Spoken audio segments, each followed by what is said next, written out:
Tell me something. Have you ever watched a finale that left you angry, shocked, confused, and yet completely unable to look away? Because that's exactly what Dexter Resurrection episode 10 just pulled on us. And I'll be honest with you, when that last scene faded to black, I didn't know if I wanted to scream at my screen, throw my popcorn, or immediately rewatch it to figure out what the hell just happened.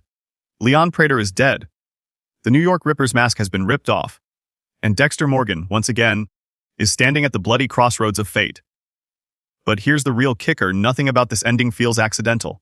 Every single detail, every hidden symbol, every painful scream from that finale is part of a much darker blueprint. And let me ask you this: was that really the ending of Leon's story, or the beginning of something far more sinister? I can't shake the feeling that the writers are toying with us, almost as if they wanted to dangle forbidden knowledge in front of our faces, knowing we'd obsess over it. Because make no mistake, this episode wasn't just a climax, it was a trap. Now, I don't know about you, but I'm haunted by the image of Dexter watching Leon's life drain away. Was this justice? Was this punishment? Or was this the final nail in Dexter's coffin, the moment he truly lost any chance at redemption? And if you think that's too dramatic, let me remind you, we're talking about a man whose entire life has been defined by blood, secrets, and betrayal. Do you really think the universe would let him escape clean? But here's the part that hits hardest: Leon didn't just die. He died in a way that exposes everything wrong with Dexter's world. It's not just another body on Dexter's table. It's the collapse of a friendship, the shattering of trust, and the proof that no matter how far Dexter runs, the darkness always finds him. And let's talk about that darkness for a second. Did you notice how the camera lingered on Dexter's face during those final seconds? That wasn't just guilt. That wasn't just pain. That was recognition. Recognition that the monster he's been hunting his whole life might not be the Ripper, or Leon, or anyone else. It might just be him. Which brings me to the question I need to ask you right now. Do you believe Dexter can still be saved? Or is this the moment we finally admit that the so-called dark passenger has taken full control? Drop your answer in the comments. I'm dying to see how divided this community is on that one. Now, let's pause for 1 second. If you're still here with me, if you love peeling back these forbidden layers, digging into secrets the writers don't want you to see, then you need to subscribe right now. Because what I'm about to reveal isn't just theory, it's evidence. Evidence that changes everything we thought we knew about this finale. Because here's the truth nobody wants to say out loud: Leon's death was staged. At least, staged in the narrative sense. Every beat of it, from the way Dexter reacted to the eerie silence that followed, screams of a setup. And if we're bold enough to look past the obvious, we start to see cracks forming in the story's surface. Why did Leon, a man who's been so careful, so cunning, suddenly make mistakes so obvious they might as well have been neon signs? Why did Dexter, a predator who prides himself on control, look so lost in those final moments?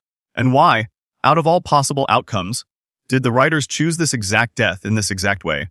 I'll tell you why. Because it's not just about Leon, it's about us. It's about what we're willing to accept, what we're willing to forgive, and how far we'll follow Dexter before we finally turn on him. This ending wasn't just written for shock value. It was written as a test. And I have a feeling many fans failed. But maybe that's the point. Maybe we're supposed to feel betrayed. Maybe we're supposed to feel sick watching Dexter lose another person he cared about. Because if we're feeling that way, imagine what it means for Dexter himself. He isn't just haunted by blood anymore. He's haunted by the idea that anyone who gets close to him is doomed. So let's not sugarcoat it. Episode 10 didn't just close a chapter. It opened a wound that won't heal by the time season 2 begins. And if we're not careful, we might find ourselves dragged even deeper into this spiral of violence, betrayal, and secrets. And trust me, we haven't even touched the real forbidden knowledge yet, because hidden inside that finale are clues that not only explain Leon's downfall, but also reveal who the real enemy of Dexter's story might be. And no, it's not who you think. But before I pull back that curtain, let me ask you one last thing. Are you ready to see Dexter for who he truly is? Not the anti-hero, not the vigilante, not the misunderstood father. I mean the raw, unfiltered monster beneath the mask. Because if you are, then what I'm about to show you in the next part will change the way you look at this finale forever. So here's the part nobody is talking about. Leon's death wasn't just tragic. It was symbolic. You know how in literature certain characters are sacrificed, not because the story needs them gone, but because their death unlocks a new level of truth. That's Leon. He wasn't just Dexter's friend.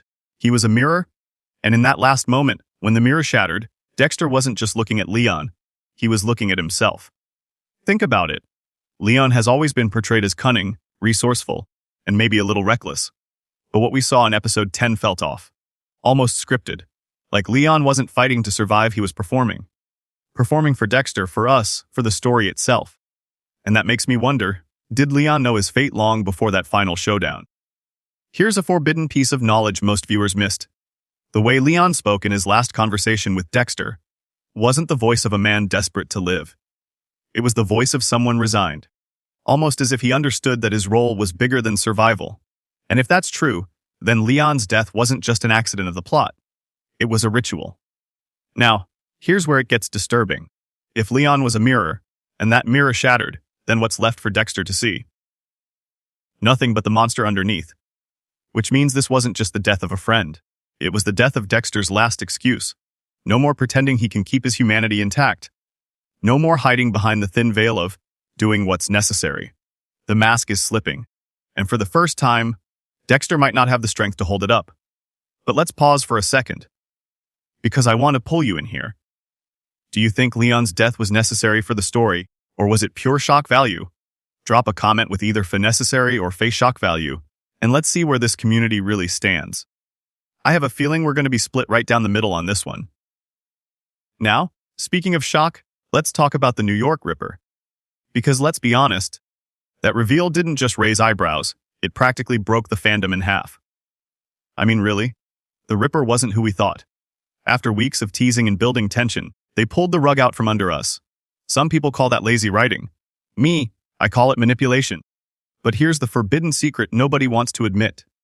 The Ripper reveal wasn't about the Ripper at all. It was about Dexter. It was about showing us that no matter how clever we think we are, no matter how sure we feel about predicting this show, the writers are always one step ahead. They want us frustrated. They want us disoriented. Because when we're off balance, that's when the story hits hardest.